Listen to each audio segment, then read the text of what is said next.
Today was one of those days where you're happy because you were proven right. It's one of those days to genuinely enjoy the decline, but then you read the CNBC and the Wall Street Journal. I'm starting to realize, I'll write a post about it someday, I believe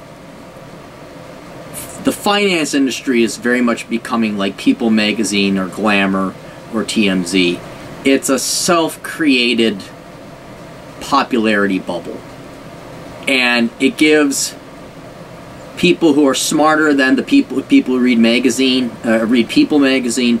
It gives average and even slightly higher intelligence people a reason to get involved in something, or like have some kind of vicarious life through, ooh, look, the stock market, ooh, I'm invested through my 401k.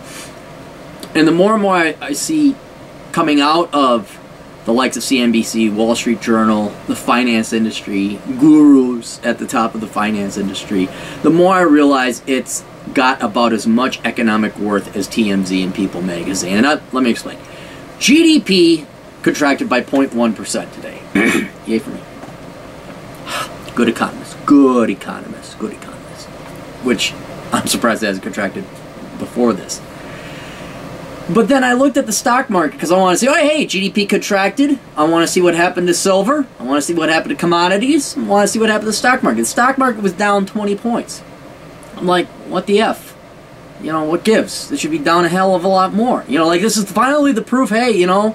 But leave it to CNBC and Wall Street Journal and all the big finance, leave it to the entire finance industry to keep this self-contained bubble going on, because that's where they get their money.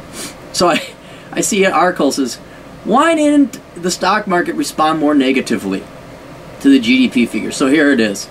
This is from CNBC. The last negative number was 0.03%, decline second quarter 2009, blah, blah, blah. Focus shifted back to the Fed, which ends its two-day meeting with which ends its two-day meeting with a statement at 2:15 p.m. It is widely expected to maintain its easy stance on rates and continue quantitative easy programs to buy back mortgage-backed securities and treasuries. This is proof why you don't want to have anything to do with this. Is why your 401ks and IRAs are worthless. This is why you should just, until Subsanity gets back into these professionals in the finance industry, you stop contributing. Okay, just stop right now. The Fed doesn't fucking produce anything, okay? You guys, it's the monetary guardian. It's the central bank. It controls the tool, money, by which we exchange goods and services. What you should be concerned about is that GDP went down. However flawed that metric is, it went down. The amount of stuff, the amount of wealth we produced went down. And you fucking morons over in Wall Street and on the East Coast, who are nothing but a blue blood, ass-kissing, brown-nosing nepotist who don't have a freaking cell of brain in your skull, think that the Fed, because it's going to do quantitative easing and buying back mortgage-backed securities, that's production? That's going to result in the profits that are going to drive up your stock prices? What the hell kind of school did you go to? I know, you went to Harvard and Yale, obviously. The Fed, I mean, understand what's happening. I'm talking to the sane people, the normal people here. I'm not talking to you idiots on the East Coast anymore. Understand what's happening here.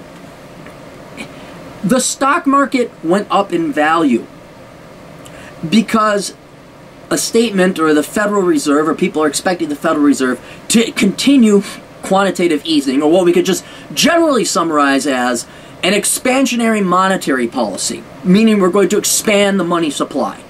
Okay? Now you may think, hey, that sounds a lot like, well, let's just print off more money. And it is.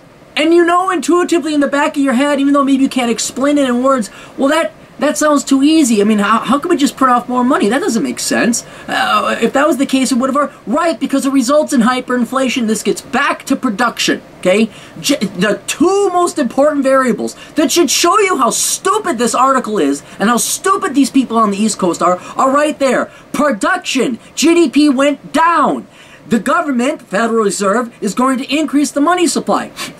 This is the only thing that matters. Production. This doesn't matter. It's a monetarist view. It's money. It's a bleeping tool to exchange goods and services. It's a bleeping tool to transact your time or to exchange your time into something that can go and buy goods and services from other people. That's all it is. Change the money supply. If the best that can happen is that you increase the money supply in accordance with GDP, so you have price stability. But otherwise, that's the best. In other words, a net neutral. You increase the money supply, all you're going to do is misallocate resources and cause inflation. Right? Yeah, I know all the money and the liquidity is trapped in the banking system, East Coast. I know that. So it isn't getting to the market. It hasn't caused inflation yet. I get that. But honest to freaking God, you traders and you hedge fund managers, you mutual fund managers, what? You're going to bid up the price? Because the Fed's going to print more money? Where's the production? If it's just about money, shit, the Weimar Republic should have been Zimbabwe. Let's all go invest in Zimbabwe, huh? They print off money? God, you fucking morons.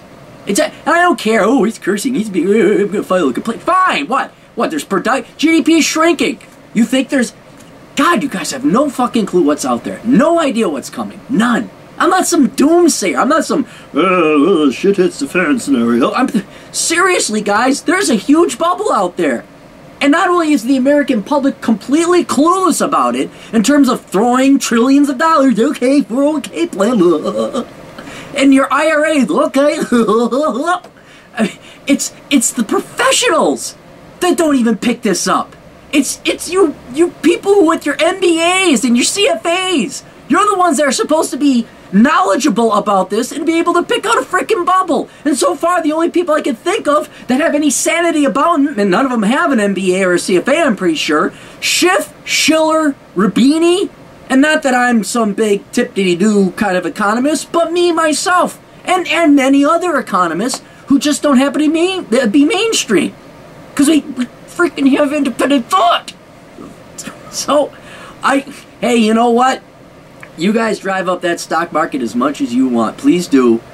Because inevitably, what's going to be required is genuine economic production and the creation of wealth in order to provide for the sales and the profits of the stocks and the companies that drive the actual value of the stock, that drive the stock price. You need corporate profits. And it ain't going to happen when you just increase the inflation. I mean, maybe the stock market will go up because of inflation, because of hyperinflation. That might be it, but it's not going to be because of earnings or economic growth. So, I don't know. I just went to a public school. What the hell do I know? Toodles.